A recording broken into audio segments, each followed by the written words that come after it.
county commissioner is here. Mwambie president awachange kuongea uongo nini.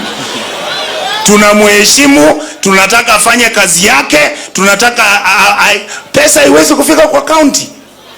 The county governments are only getting how much? 15%. The national government has taken 85%. Then what do you want them to do?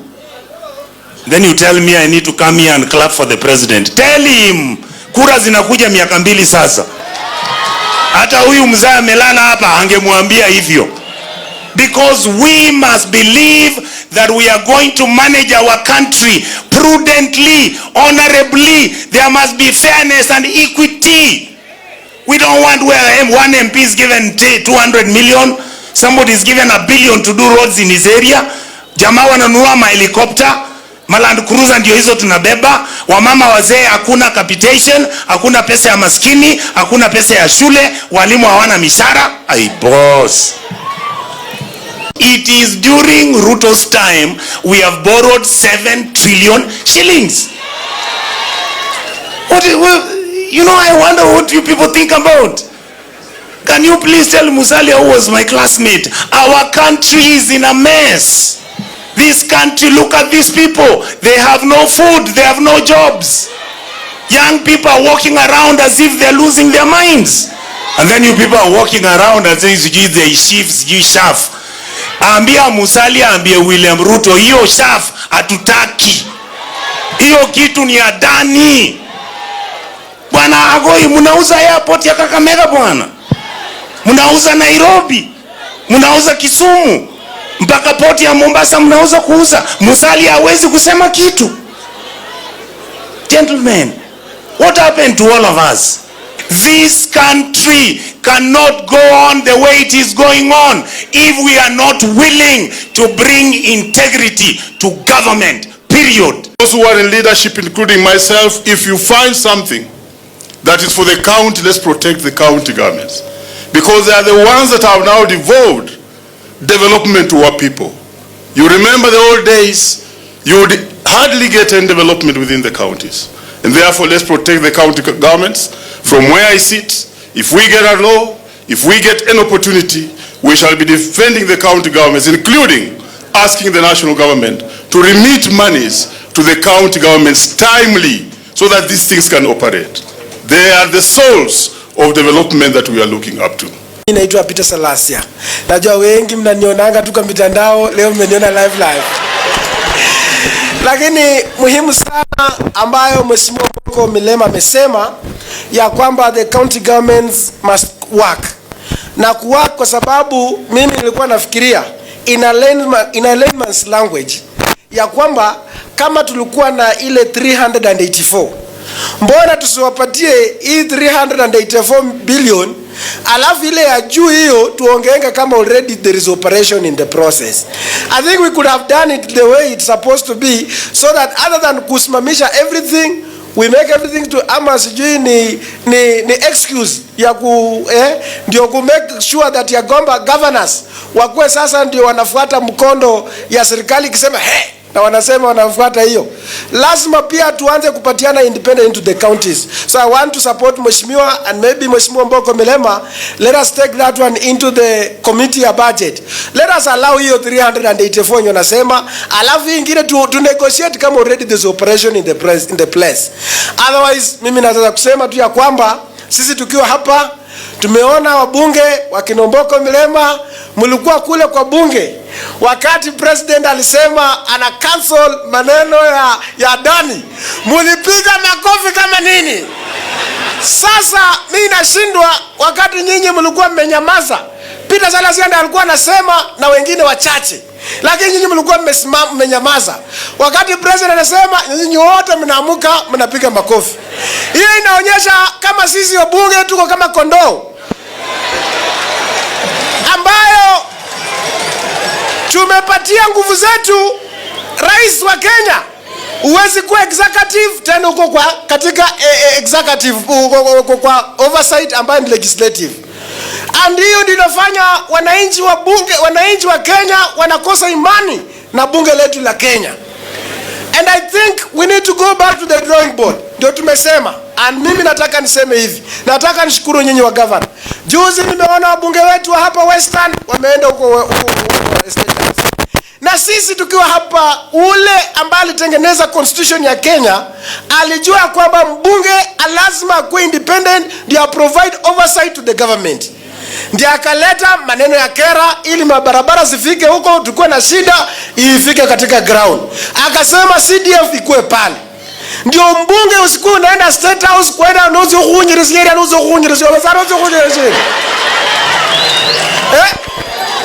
na hata ndio mliona kwa bunge ambao walienda huko, mimi sijakuwa pale.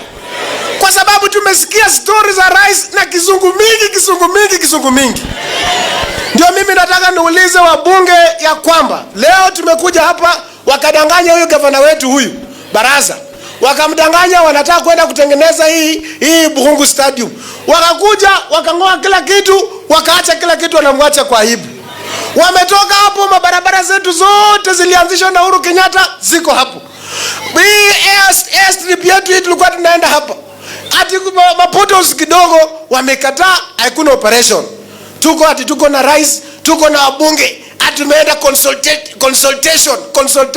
consultation gani hiyo ambayo tunaenda pale?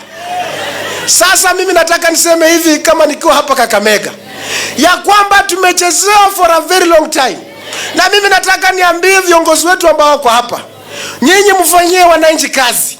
Nataka gavana, wewe gavana Otichilo, shikilia watu wako Afrika vizuri. Shikilia watu wako vizuri. Mheshimiwa Baraza, fanyia watu wako kazi vizuri. Kama mimi Peter Salasya nafanya pale. Maneno ya chama inatumia sisi kama mrukenge. Mtu akishakula, akishashiba, anasahau kila kitu. Ndio leo mimi nataka nitangaze nikiwa hapa ya kwamba hatutaenda kutumiwa na mtu yeyote. Mheshimiwa Baraza, mtu asitue wewe na maneno atina ODM na nini. Wewe ukifanya kazi yako vizuri, utaenda ndani na mimi nitakushika mkono na utakuwa gavana wa Kakamega. Mimi nataka niseme hapa nikiwa hapa ya kwamba wewe wakati ulipatiwa nafasi ya kuwa kiongozi huko, umeenda pale ukasahau wananchi, unaanza kusupport maneno ya ndani. Tumetoka hapo maneno ya ndani, unaitisha viongozi wa Luya unaweka pale. Ulikuwa umetupromise sisi utatupatia kiti cha CS wa finance. Mungu akakupatia, wakakupatia Gen Z. Ukapatiwa. Wakati umepatiwa, umepeperusha, umepeleka huko, umeacha, umepatiwa paranya fuliza. Alafu utatoka hapa ukuje kusema hakuna. Mara hii nimetangaza msimamo na nimetangaza hali hatari ya kwamba hakuna mtu yeyote ataenda atatumika hapa. Mheshimiwa Baraza, fanya kazi, mimi nakuangalia pale. Na mimi nitakushika mkono na utakuwa governor, lakini maneno ya ODM uenda na pole, sitaki ujinga ODM hapa. Otherwise, asanteni sana. Nataka niseme mama, tumesikia stories za rais na kizungu mingi. Wakadanganya huyu gavana wetu huyu Baraza. Wakamdanganya wanataka kwenda kutengeneza hii Buhungu Stadium. Wakakuja wakangoa kila kitu, wakaacha kila kitu, wanamwacha kwa aibu. Wametoka hapo, mabarabara zetu zote zilianzishwa na Uhuru Kenyatta ziko hapo. Hii airstrip yetu tulikuwa tunaenda hapa. Ati mapotos kidogo wamekataa, hakuna operation. Tuko na rais, tuko na wabunge, tumeenda consultation. Hatutaenda kutumiwa na mtu yeyote. Ulikuwa umetupromise sisi utatupatia kiti cha CS wa finance. Mungu akakupatia, wakakupatia Gen Z. Ukapatiwa. Wakati umepatiwa, umepeperusha, umepeleka huko, umeacha, umepatiwa paranya fuliza. Ayiego came in as a county secretary. Vihiga county government, we were in problems of leadership and management. We didn't have a system of governance. We didn't have laws and policies that could govern the county. But for the period, Ezekiel has been with us since 20 2020, June 4th, we have witnessed tremendous progress in our governance system. And I'm happy to say that as of now, we are among the few counties that have put in place very significant governance systems that will make our county move forward. So I want to thank him, though he's gone. I want to thank him for the work he has done for the people of Vihiga. But God was also gracious to me, because the day on 5th November, the day he eventually died, it was a special day for me and him, because I had been away, and that previous weekend he had also been awarded an award as being among the 5 best performing county secretaries in the country. So that day he had come in to bring the award that he had been awarded in Nairobi. And for some reason, we spent a lot of time, and I'm happy we did, because I was able to discuss and thank him, because we have presented ourselves to them. We want to be good. Let also them have a clear ideas of what we are doing, and be able to see where we have gone wrong and come and advise us. And that's why probably you may be hearing there are quite a number of EACC people coming to Vihiga. We have said let them come as many times as possible, because that's part of the deterrent, so that people can know that they will not do it. So we want to say what he has put in place, it will continue. I'm very cautious. And because I've worked with him, I have learned many qualities that if I'm going to look for a replacement, I'm going to be very thorough, extremely thorough. But even if I do that, I do not believe whoever I will get can do what this gentleman has done. So the people of Vihiga, that the government is intact. We will move on. Where Ayiego has left us, we will move on. I want to assure the people of Vihiga that Ayiego has put in place a governance system that if it is strengthened, we will have a county that will move forward without any problem, and any other leaders who will come later, they will find it very difficult to change the system, because we have agreed that corruption in our county is our enemy number one, and we have said we will fight corruption to the last person. And that's why myself and Ezekiel, we agreed to invite EACC to have an agreement with them, an MOU with them, so that they can guide us and enable us to ensure that we deal with corruption decisively.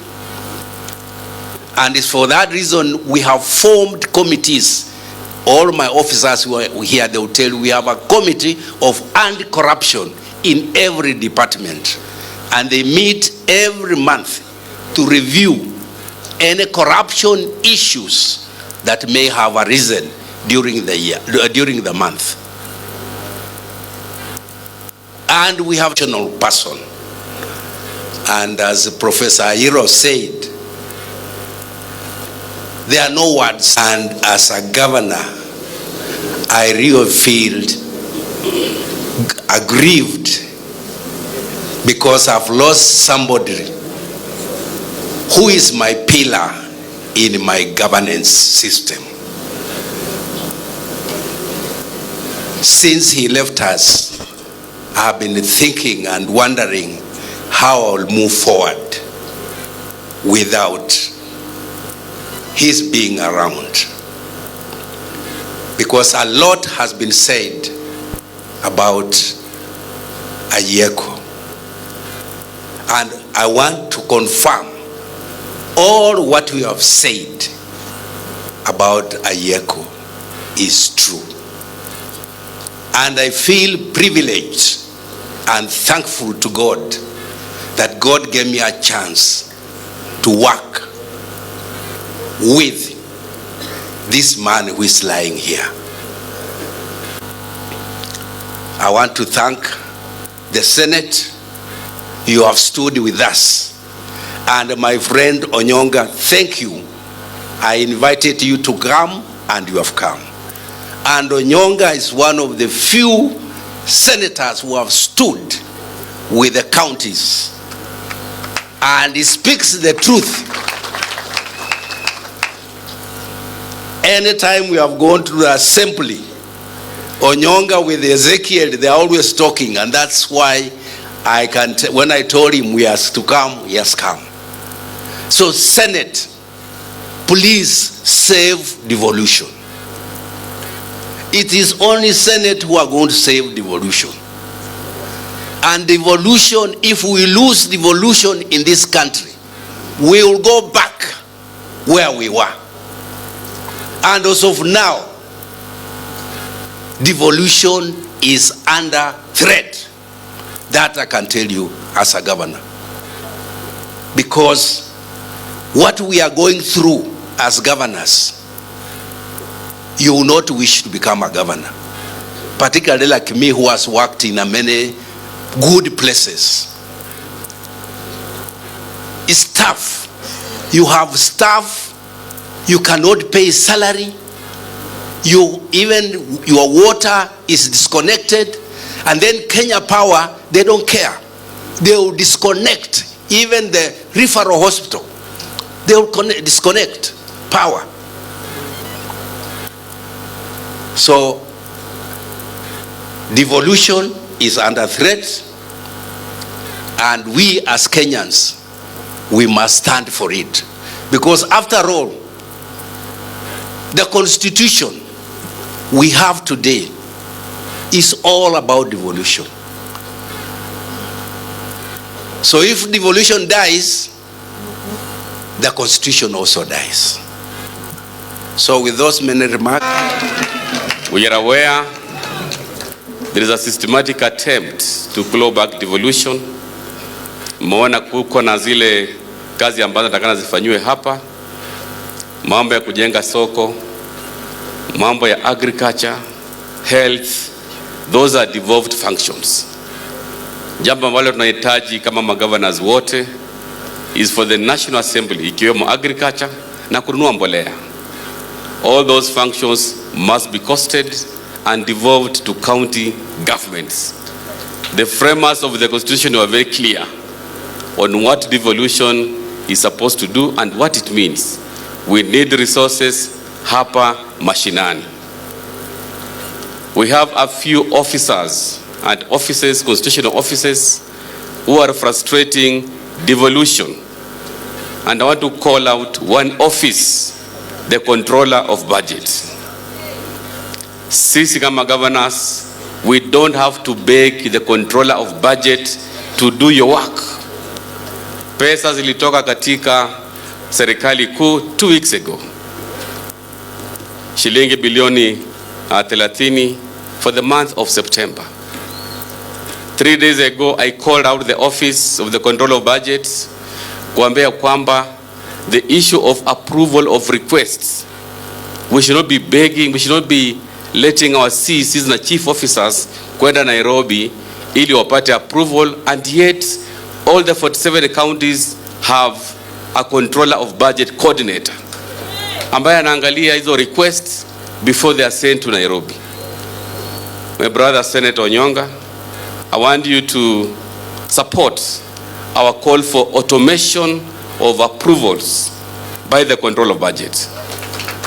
Kwa sababu vile Kakamega nimekuwa mstari wa mbele kupinga and to call out the control of budget. Yesterday I was told Kakamega mnapiga kelele sana, so your request will not be approved. I want to tell the control of budget, I have a lot of respect for you. You are my professional colleague. But please, we are not going to be intimidated kwa mambo ya approvals. Na sisi tunasema ya kwamba as a control of budget, do your work, and then you let the office of the Auditor General to do their work. You cannot be the control of budget, wewe ni EACC, wewe ni Auditor General, wewe ni polisi. That is frustrating devolution. Na sisi kama magovernors wote, na mimi kama mwenyekiti wa kamati ya fedha, mipango na shughuli ya uchumi, nataka kusema ya kwamba we must have reforms in the office of the control of budget, so that when we have requests sent to the office within 48 hours, those requests must be released to the counties. After 6 months, wataanza kusema, oh, governors are not using the money. And yet, you are stuck with the money in the county revenue fund for a whole 2 weeks. We are hosting Kikoska Games as Kakamega County from Monday. Our requests are still with control of budget. Mambo ya rent seeking must stop. Rent seeking must stop. We shall always call out the office of the control of budget, so that wale wananchi ambao wanataka maendeleo, sisi tunataka tutimize ndoto ya wananchi kuleta maendeleo mashinani. And that happen and succeed if we get collaboration from the office of the controller of budget. Jambo lingine, mimi kuunga mkono msimamo wa kanisa wakiongozwa na baraza la maaskofu wa Katoliki kwa kutoa mambo ya kutetea wananchi, ushauri ambao the Kenya Conference of Catholic Bishops walitoa kwa viongozi wetu. Hiyo ndio msimamo wa kanisa, na sisi kama viongozi who have zero tolerance to corruption, we support the Catholic bishops na wale viongozi wote wa makanisa, kwa sababu mambo ambayo wanasema ni ya kutetea wananchi. Nikimalizia, I want to appreciate my small brother, little brother, PK, the Rodobulei. PK Rodobulei, mwoke fuka level 4, Januari, kuleza kushianda. Sawa sawa. Hiyo tafanikisha kwa sababu hiyo ilikuwa mkataba ambao nilikuwa na wewe nayo, na mimi nigawa na kusema na kutenda. Tulikuwa na ile challenge ya mediation. We are now going to do supplementary budgets ili tuweze kufanikisha maendeleo hapa. Mwisho kabisa, mimi nashukuru sana wana Kakamega wote vile mmetukaribisha hapa na vile mmekaribisha wageni wetu hapa wakuzi. Na mimi najua ya kwamba devolution is indeed under threat, na wale ambao tunategemea sana ni ma-senators wetu. And I want to appreciate you, Senator Onyonka, for standing for devolution. Napigiwe makofi. Wabunge wetu, nimeona ndugu yangu Ombogo Milemba ameongea, akasema ya kwamba wakipata nafasi watatetea devolution. My brother, you have an opportunity in parliament. Tumekuwa na mediation talks. Nimeona vile kumekuwa na pingamizi hapa na pale. Tulikuwa tunatarajia shilingi bilioni 400, lakini kwa sababu ya nivute hapa na pale, tumepokea shilingi bilioni 387 peke yake. That is not enough, although we have accepted, but we don't appreciate. Hiyo pesa ni kidogo sana. Hatutaridhishwa, tutaendelea kupigania haki yetu tukiongozwa na masenators wetu akiwemo Senator Richard Onyonka.